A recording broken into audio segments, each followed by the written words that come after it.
전에는 여름 수양회 같은 거 갔다 오면 간증도 하시고 특송도 하시고 이렇게 했었는데 혹시 뭐 수련회 갔다 와가지고 간증하실 분 안 계신가요? 수련회 갔다 오면 보통 간증도 많이 하고 특송도 많이 했었는데 간증하실 분 없으십니까?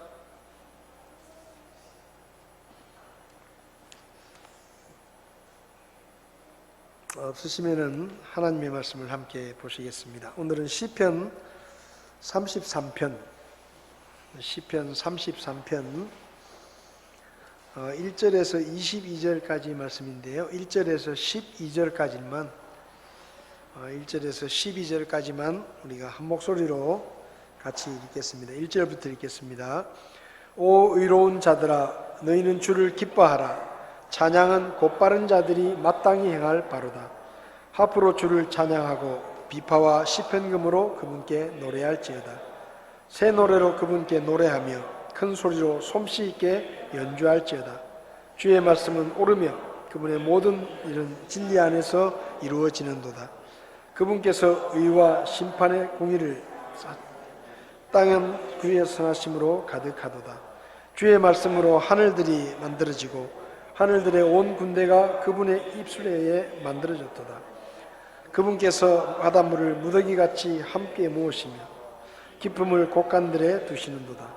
온 땅은 주를 두려워하고 세상의 모든 거주민은 그분을 두려워하며 살지어다.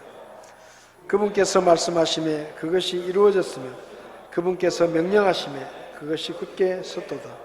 주께서 이교도들의 계획을 무산시키시며 백성들의 계략들을 무효로 만드시는도다. 주의 계획은 영원히 서고 그분의 마음의 생각들은 모든 세대에 이르리로다. 주를 자기 하나님으로 삼은 민족 곧 그분께서 자신의 상속 유업으로 택하신 백성은 복이 있도다. 아멘. 기도하겠습니다. 하나님 감사합니다. 오늘도 주의 말씀을 통해 저희들을 가르쳐 주시고 우리가 이 시대 속에서 하나님의 말씀에 순종함으로 믿음의 삶을 살아갈 수 있도록 도와주시옵소서. 세상이 악하고 혼란스러울수록 우리가 더 주의 말씀에 귀를 기울이게 하시고 주의 말씀에 따라 살아갈 수 있도록 저희들을 인도해 주시옵소서. 오늘도 저희들에게 말씀하시고 우리가 주의 교훈을 잘 배울 수 있도록 도와주시며 종을 써 주시옵소서. 예수님의 이름으로 기도했습니다. 아멘.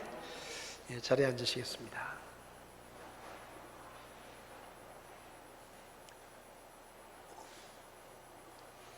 오늘 시편 33편을 보게 되는데요. 시편 1편에서 32편까지는 다윗의 시다 이렇게 표제어가 적혀 있고 또 34편부터도 보면 다윗의 시다라는 이런 표제어가 붙어 있는데 이 시편 33편에는 아무것도 없습니다. 그래서 이 시가 누가 썼는지 또 어떤 형편에서 썼는지 잘 모릅니다.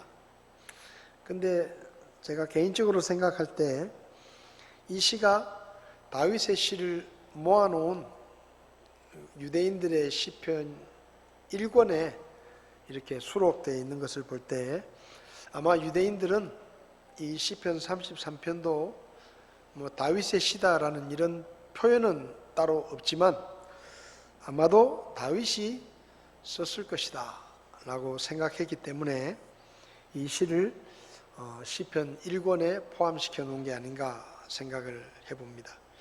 근데 이 시는 좀 분위기가 조금 다릅니다. 이때까지 다윗의 시를 보면 다윗이 살면서 경험했던 고난, 두려움, 이런 어려움들 이런 내용들이 굉장히 많은데 이 시편 33편은 그런 얘기가 없습니다. 뭐 고난이라든지 어려움이라든지 이런 내용들이 별로 없이 찬양해라, 기뻐해라 이런 얘기입니다. 그러니까 하나님께 찬양을 드려라. 1절을 보면 의로운 자들아 너희는 주를 기뻐하라. 찬양은 곧바른 자들이 마땅히 행할 바로다. 그러니까 지금 우리에게 적용을 하면 구원받은 성도들은 마땅히 찬양해야 된다. 하나님을 찬양해야 된다. 그러니까 찬양은 선택할 내용이 아니라 구원받은 성도들이 반드시 하나님 앞에 의무적으로 찬양해야 하는 것이 마땅히 행할 일이다 라는 것입니다. 기분 좋을 때만 찬양할 게 아니라 어떤 상황에서도 구원받은 성도들은 하나님을 찬양하는 것이 지극히 마땅한 일이다 라고 시편 기자는 이야기하고 있습니다. 오늘 시편 33편을 내용으로 보면 세 부분으로 나눌 수 있는데 1절에서 3절은 하나님께 찬양해라, 새 노래로 그분을 찬양해라, 악기를 연주하면서 하나님을 찬양해라 라는 이야기고, 그 다음에 이제 4절부터 21절 혹은 20절까지는 왜 우리가 하나님을 찬양해야 되느냐 하는 찬양의 이유에 관한 내용이고, 21절, 22절은 하나님을 인해 기뻐하고 즐거워한다는 그런 고백을 하면서 소망을 하나님께 두고 하나님의 사랑을 간구하는 그런 내용이 기록되어 있습니다. 첫 번째는 구원받은 성도들은 하나님을 찬양하는 것이 마땅한 일이다. 여러분, 우리가 하나님을 찬송하는 것은 마땅한 일입니다. 당연히 지극히 우리가 당연히 해야 될 일이다 라고 시편 기자는 이야기합니다. 의로운 자들아, 여기서 의로운 자들은 처음부터 의롭다는 말이 아니라 하나님께 죄를 용서받고 그분으로부터 의롭다고 인정함을 받은 사람들을 말합니다. 그러니까 누가 찬송을 해야 되느냐? 죄인이었다가 하나님의 은혜로 구원받고 의롭게 된 사람들은 하나님을 기뻐하고 찬송하는 것이 마땅하다라고 이야기하는 것이죠. 하프로 주를 찬양하고 비파와 시편금으로 그분께 노래할지어다. 우리가 찬양이라는 게 꼭 목소리로만 하는 게 아닙니다. 악기를 연주하면서 악기로 또 찬양을 할 수도 있고, 또 말은 아니지만 몸으로 하나님을 찬양할 수도 있습니다. 전에 우리 교회 이렇게 수요일 나왔던 예지자매가 이제 그 대학을 졸업했는데요. 이번 수련회 때 2번 그 워십을 했습니다. 워십을. 근데 얼마나 감동이 되는지, 반주를 틀어놓고 이렇게 무용을 전공했으니까요. 이 워십을 하는데 그 보면서 얼마나 제 마음에 감동이 되는지 몰라요. 참 잘 컸구나. 또 한편으로는 대학교 다니면서 잘 배워서 이제 많이 원숙해졌다, 그런 생각이 들면서 잘 성장해 가고 있는 모습을 봤는데요. 그러니까 말을 한마디 안 해도 그냥 몸짓으로 하나님을 찬양하는 겁니다. 어떤 사람들은 악기로 하나님을 찬양하기도 합니다. 여기 보면 하프로 주를 찬양하고 비파와 시편금으로 그분께 노래해라. 여러분, 다윗도 하프를 잘 했잖아요. 그래서 양을 칠 때도 하프를 하면서 찬송을 부르고, 그래서 사울 왕이 악한 영이 들려가지고 괴로워할 때 다윗이 불려가가지고 악기를 연주하면 그 왕의 마음이 차분해지고 안정되는 그런 모습을 성경에서 볼 수가 있습니다. 악기도 잘 준비해가지고 연주해서 하나님께 찬양을 드리는 것 참 좋습니다. 이번에도 예를 들면 플룻 연주를 하는 자매가 나와서 또 헌금하는 시간에 쫙 연주를 하니까 또 마음에 감동이 되더라고요. 근데 여기 보면 새 노래로 그분께 노래하며 큰 소리로 솜씨 있게 연주할지어다, 이렇게 되어 있습니다. 하나님께 찬양을 드릴 때 물론 하나님께 드리는 찬양은 사람을 위해서 부르는 노래하고는 좀 다르죠. 그래서 뭐 하나님께 드리는 찬양은 좀 박자가 좀 안 맞고 음정이 좀 틀리고 노래를 썩 잘하지 못해도 사실은 은혜가 됩니다. 근데 여기 보면 솜씨 있게 연주해라. 그러니까 찬양을 노래를 하든지 악기를 하든지 잘해라 이 말이에요. 잘해라. 솜씨 있게 해라. 이 말은 꼭 무슨 실력이 좋다 이런 뜻보다는 최선을 다해서 정성을 다해서 그러니까 뭐 우리가 뭐 특송을 노래 잘하는 사람만 특송하라 그러면 음치는 평생 특송을 못 하잖아요. 근데 음치도 특송을 해도 돼요. 뭐 음치라도 나는 노래를 잘 못해서 근데 음치가 노래를 편하게 할 수 있는 유일한 곳이 교회입니다. 바깥에서 노래 부르면 욕먹어요.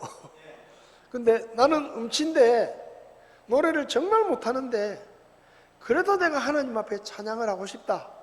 그러면 해도 돼요. 근데 음치라도 열심히 준비해가지고 하라는 겁니다. 준비해가지고 최선을 다해서 나는 원래 노래 못하니까 그냥 뭐 나가서 대충 이런 게 아니고 하나님 앞에 찬양을 드릴 때는 정성을 다해서 제가 옛날에 그런 말씀 드렸잖아요.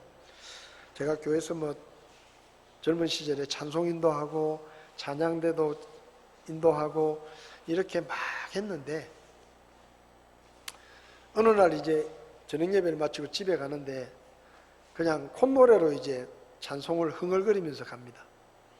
근데 가다가 제가 깜짝 놀랐어요. 왜 놀랐는가 하면 내가 집에 가면서 콧노래로 찬송가를 흥얼거리고 가는데 정말로 아무 생각 없이 뭐 그 찬송의 가사나 곡조나 이런 거 아무 생각 없이 그냥 습관적으로 흥얼거리고 가고 있는 거예요. 익숙하니까 아무 생각 없이. 그래서 제가 집에 가다가 깜짝 놀래가지고 그 자리에 섰습니다. 서가지고 내가 무슨 생각을 했는가 하면 야, 이게 하나님께 드려지는 찬송의 곡조인데 어떻게 내가 이렇게 무성의하고 이렇게 무감각하게 아무것도 아닌 것처럼 그냥 내가 이렇게 흥얼거리고 있냐, 이런 생각이 저에게는 굉장히 충격이었어요. 그래서 그 다음부터 제가 한 일이 뭔가 하면 찬송 한 절을 부르더라도 정말 최선을 다해서 내가 할 수 있는 최선을 다해서 하나님을 찬양해야 되겠다. 그리고 찬양을 할 때는 막 등에 땀이 쫙 날 정도로 그냥 정성을 다해서 내가 할 수 있는 만큼 최선을 다해서 하나님을 찬송해야 되겠다. 이제 그렇게 제가 찬송에 대한 생각이 거의 180도 바뀌었어요. 완전히 바뀌었어요. 그래서 그 다음부터는 찬송 한 절을 부르더라도 진짜 최선을 다해서 제가 찬송을 합니다. 내 인생의 마지막 찬송을 부르는 것처럼 정말로 정성을 다하고 열심히 옆에서 보면 땀을 뻘뻘 흘려가면서 그렇게 찬송을 제가 합니다. 그래 어떨 때는 목이 금방 쉬기도 해요. 찬송하다가 찬송 좀 부르고 나면 목이 쉬어버려요. 그러니까 여기 솜씨 있게 연주해라. 하나님 앞에 찬송을 하든지 악기를 연주하든지 준비하고 최선을 다해서 정성스럽게 하나님 앞에 드릴 때는 아무렇게나 하는 게 아니고 그렇게 해라. 그래서 될 수 있으면 특송을 할 때도 준비를 좀 잘해가지고 노래를 잘하라는 얘기가 아니라 마음이 준비되어 있는, 그리고 최선을 다해서 정성스럽게 준비되어 있는 찬양을 하나님께 드려라 라고 이야기하는 것입니다. 찬양은 하나님께서 사람을 창조하신 제일 중요한 이유 중에 하나입니다.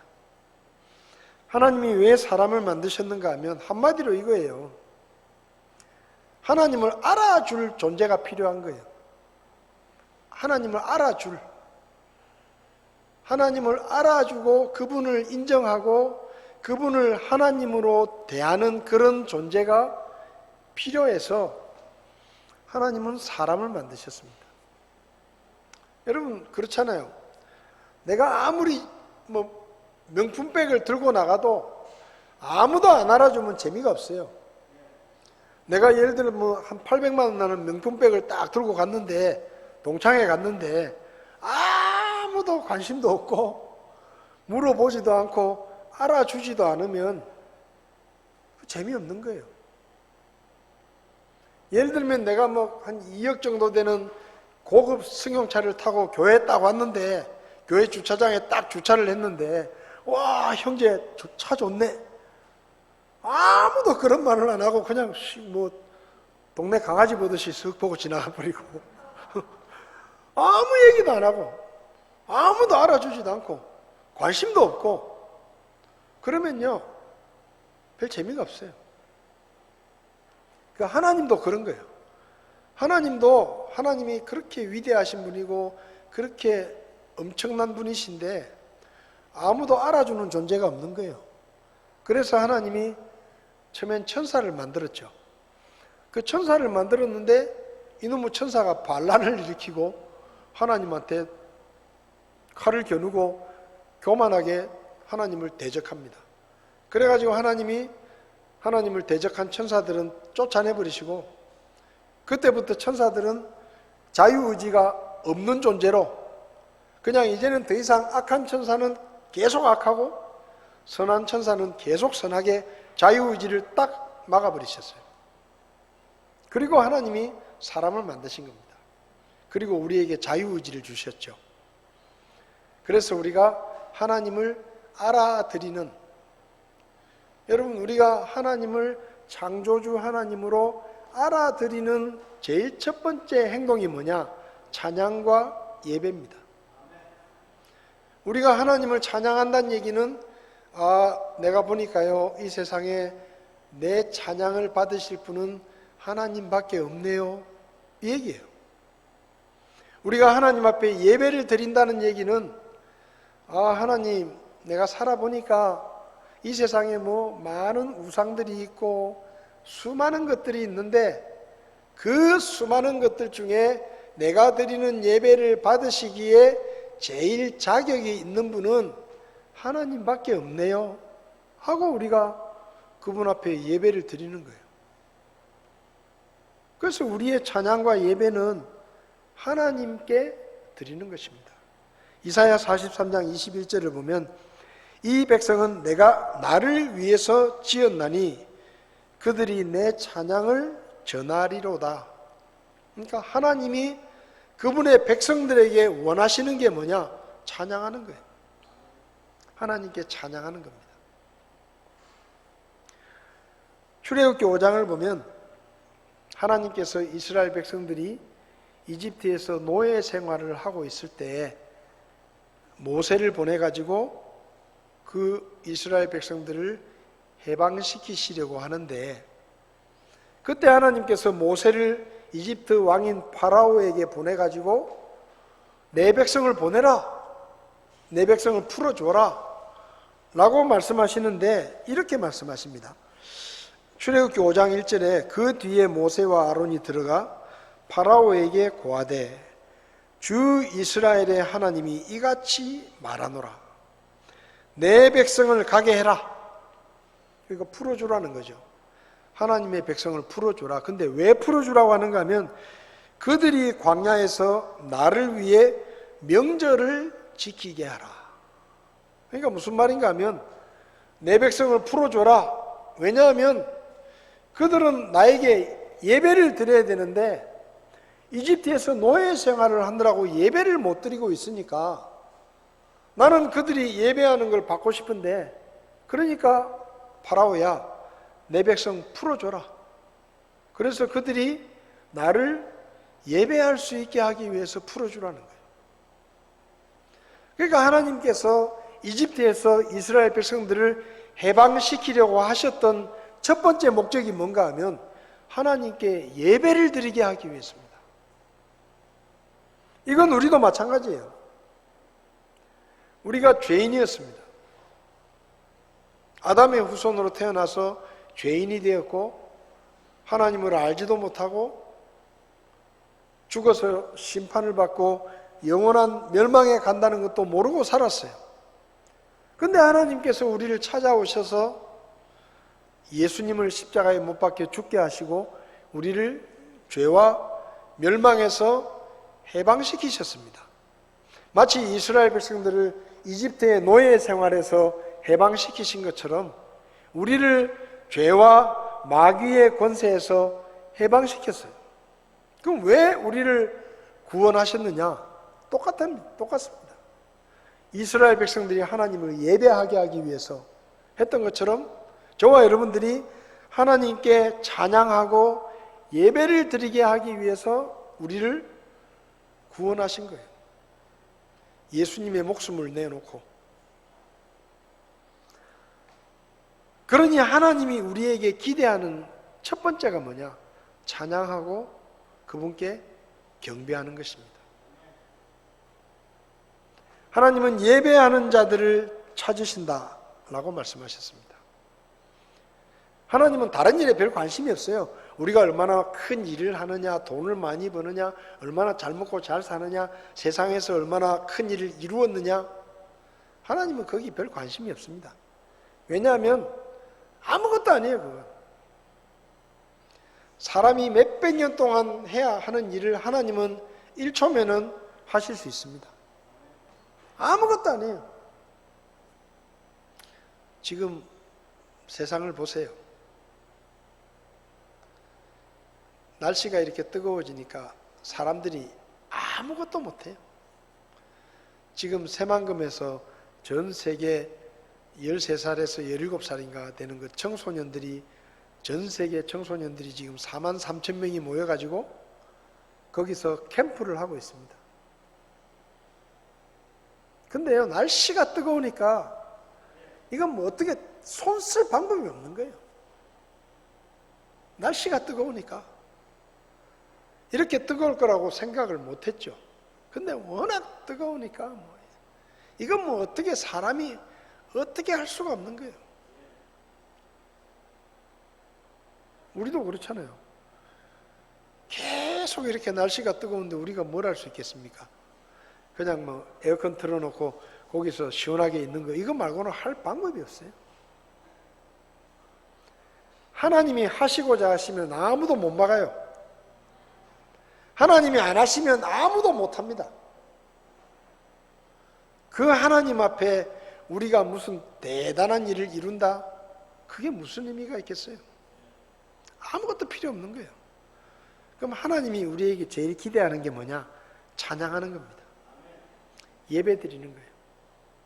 우리가 지금 이 무더운 날씨에 오후 예배에 모여서 예배를 드리고 있는데 하나님이 지금 우리 예배를 받으시면서 정말로 기뻐하실 거예요. 왜?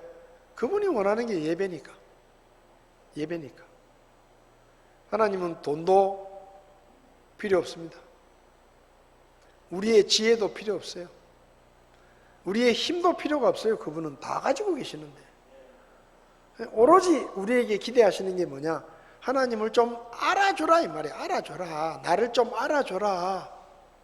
내가 얼마나 위대한지, 내가 너희를 만들었다는 것, 내가 너희를 이렇게 사랑하고 있다는 것 좀 알아줘라. 그래서 그걸 우리가 아니까 찬송도 하고 감사도 하고 예배도 드리고 그러는 거예요.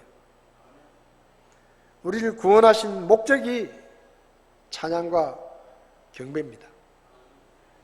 평소에 찬양 많이 하십시오. 주중에도 좀 찬송을 많이 부르세요. 찬송을 평소에 부를 때도 솜씨 있게 그냥 뭐 대충 그냥 부르지 마시고 목소리도 좀 풀고 목도 혼자서 찬송하더라도 목도 좀 풀고 이렇게. 그리고 또 뭐 그냥 아무렇게나 옷 입고 하지 말고 내 찬송해야 되겠다 그러면 옷도 좀 갖춰 입고 집에서 혼자 찬송하더라도 뭐 반바지 차림으로 그냥 뭐 런닝 입고 그냥 뭐 그러지 말고 좀 찬송할 때는 그래도 좀 경건한 모습으로 옷도 좀 갖춰 입고 또 선풍기 틀어놓고 딱 런닝 입고 누워가지고 그냥 뭐 예수 우리 왕이여 이러지 말고 그러지 말고 좀 정성을 다해서 하나님 앞에 예의를 갖추어서 그분 앞에 찬양하고 그게 우리 예배예요. 예배를 드리는 삶을 살 수 있기를 바랍니다. 나를 구원하신 이유가 찬양이지, 나를 구원하신 이유가 예배 때문이지 라고 우리가 항상 생각하면서 살지 않으면 놓쳐버리는 거예요. 예배는 뒷전이고 그냥 놀러 다니고 친구들 만나고 맛있는 거 먹으러 다니고, 하나님이 그런 일을 하라고 우리를 구원하신 게 아니에요. 맛집 찾아다니라고 우리를 구원하신 게 아니에요. 해외여행 가가지고 막 재밌는 거 구경하라고 우리를 구원하신 게 아니에요. 찬양하고 예배를 받으시기 위해서, 그게 우리를 구원하신 제일 중요한 목적입니다. 그래서 우리가 하나님 앞에 예배 드리는 일과 찬양하는 일을 그치지 말고 우리의 삶의 최우선순위에 두고, 오늘 여러분들이 참 잘했습니다. 선택을 참 잘했습니다. 여러분들이 지금 예배를 드리는 모습을 보고 하나님이 얼마나 기뻐하시겠습니까? 네? 물놀이 가고 계곡에 가고 네? 신나게 막 해수욕하고, 물론 그런 것도 필요하죠.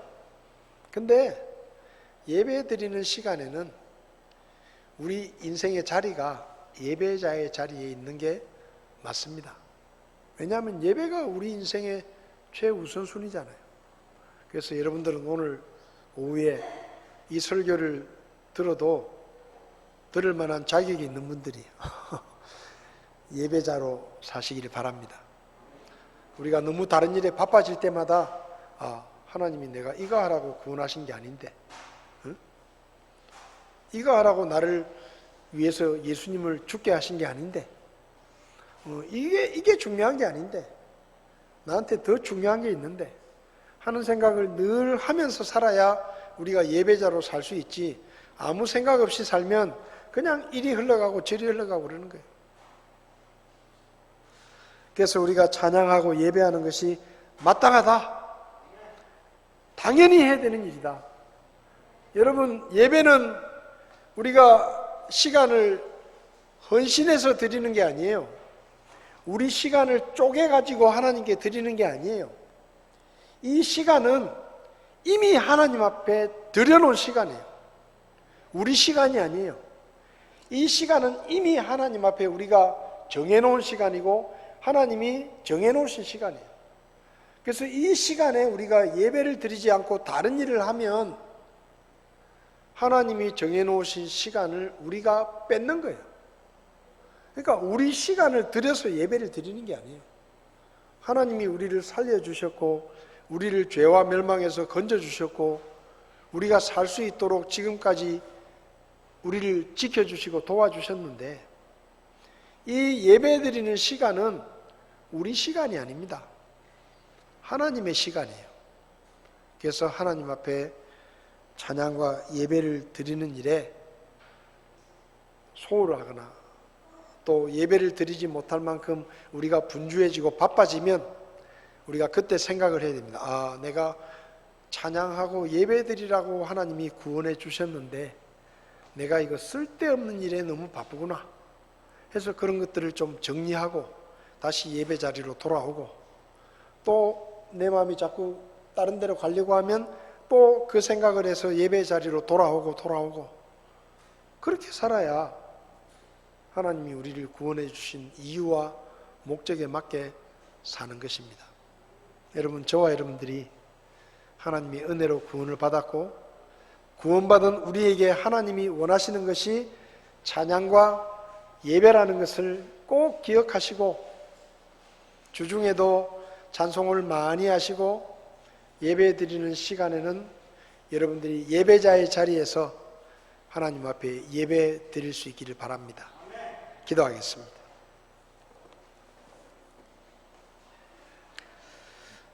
하나님, 오늘 시편 33편의 말씀을 통해서 하나님을 기뻐하고 찬양하고 예배 드리는 것은 구원받은 우리가 마땅히 해야 하는 일이라고 배웠습니다.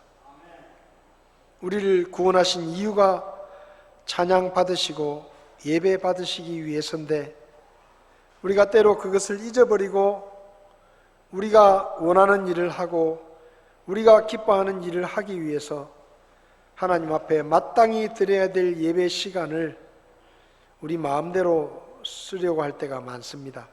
하나님, 다시 한번 우리에게 우리를 구원하신 이유와 목적이 하나님께 찬양을 드리고 예배를 드리게 하기 위해서라는 것을 기억하게 하시고 우리의 삶 가운데 하나님께 드리는 찬양과 하나님께 드리는 예배가 우리의 삶의 최우선순위가 되게 도와주시기를 바랍니다. 한 주간 동안 세상으로 나갑니다.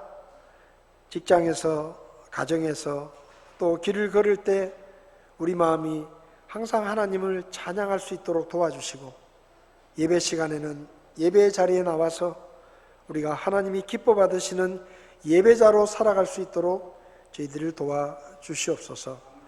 코로나 이후에 아직까지 예배 자리로 돌아오지 못한 분들, 이제 마음을 바꾸어서 예배 자리로 돌아와서 우리와 함께 하나님께 예배 드릴 수 있도록 도와주시옵소서. 오늘도 저희에게 귀한 말씀을 가르쳐 주심을 감사드리며 예수님의 이름으로 기도했습니다. 아멘. 예배를 마치겠습니다.